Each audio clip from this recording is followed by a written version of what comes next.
Alright, so welcome to lesson number 3 for basic integration.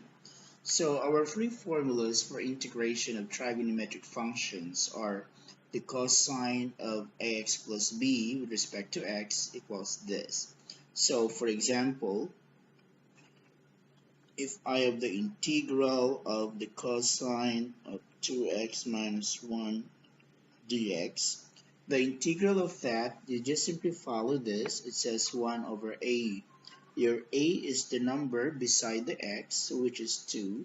So that's 1 over 2 times the sine of ax plus b, meaning whatever the function is, then you add plus c.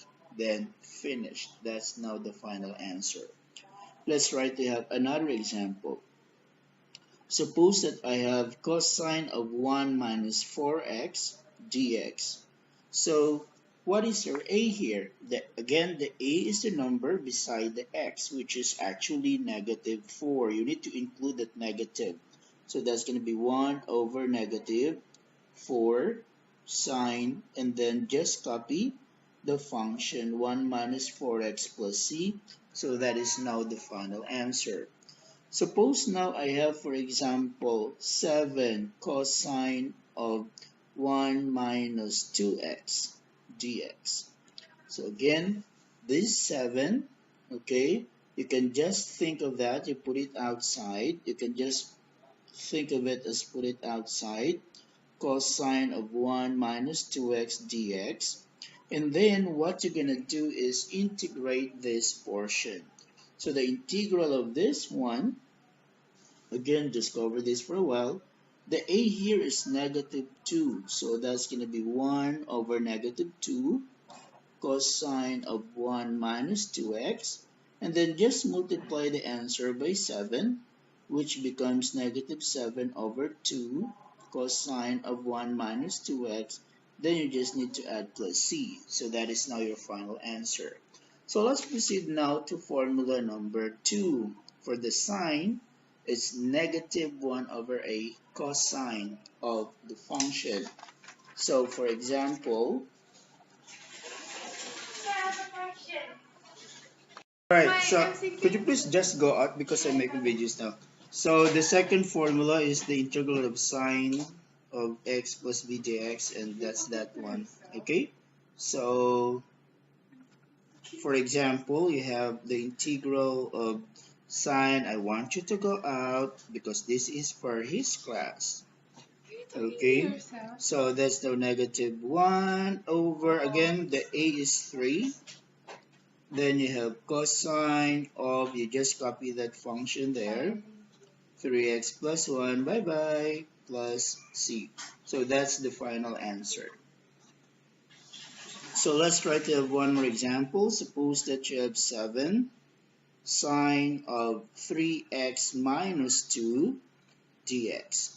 Again, your a here is 3, so that's negative 1 over 3 cosine of 3x minus 2 plus c. Oops, I forgot the 7. So this one is times 7, so that will be 7 over 3.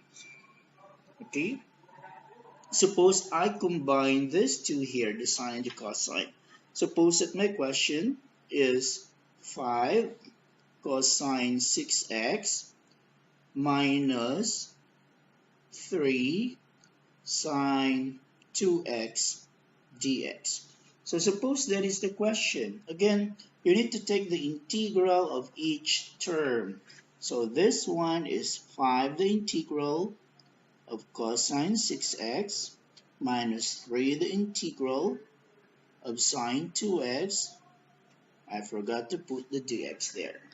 And then afterwards, you use the formula. It says cosine 6x. So this formula here, the integral of cosine is sine, and your a is actually 6. So therefore, that is now equal to 1 over 6 sine 6x, then times multiply by 5, and then minus 3.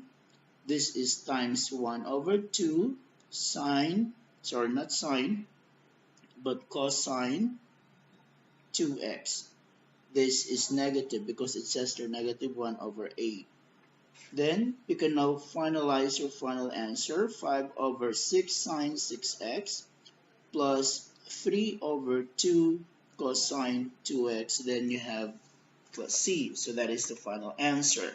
I would like to give an example for the third formula. So let me just put it down here. Right? So for example, you have the integral of secant squared 1 minus 4x dx. It says here the formula is 1 over a. 1 over a. Your a is negative 4. So again, the a is the number beside the variable x. So that's 1 over negative 4 tangent of 1 minus 4x plus c. Then that's the final answer. Suppose you have here the integral of 7 plus secant squared 6x dx.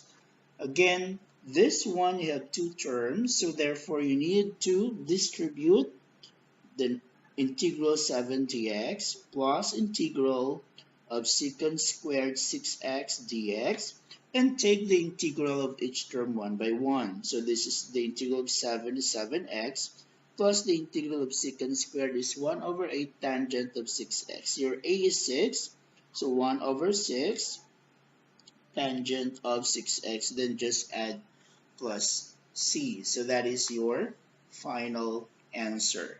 Please do the exercises for lesson number 3 of integration. Thank you.